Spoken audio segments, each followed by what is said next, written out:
Hey mates, this is Eka and welcome to new episode of Eka Exploration. So let's start with this coffee spot here in Tagaytay, which is the Concordias.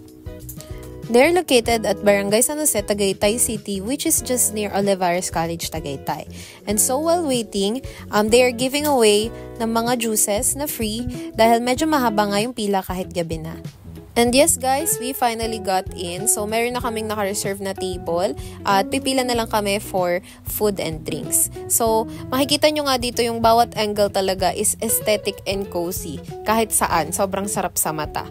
And busy din talaga sila kasi kaka-open lang nila. So they also have this merch from New Zealand. So may mga candies sila dyan and chocolates plus these things. At papakita ko rin syempre yung menu na meron sila. So they have food and drinks. Meron silang mga bake na pastries, Filipino special mains, pasta and salad, plus ayan yung mga different cream puff and cakes nila. So let's go sa second floor of this cafe. So yes guys, they have second floor. So may option kayo dyan, pwede kayong mag-elevator, plus pwede din kayong maghagdan. But we choose to use this elevator dahil hindi ko rin alam. So yun. At pakita ko rin sa inyo yung second floor. Ayan guys, so meron din dyang cashier, pwede rin kayong pumila dyan. At ito naman yung pinakalabas na area sa taas.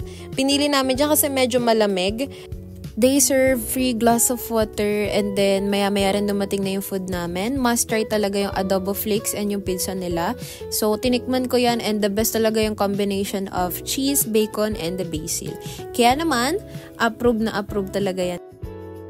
So, we also got the cream puff. So, this is only for 45 pesos and sobrang sarap na niya. Plus this peach iced tea. And ang sarap din talaga niyan guys. Walang tapon sa mga nabili namin. Plus this butterroll na chocolate. Which is sobrang match din talaga sa weather in Tagaytay. Plus, sasamahan pa nitong ube and saymada na talaga namang sobrang sarap and sobrang lambot. That's all for our first Eka Exploration. Bye!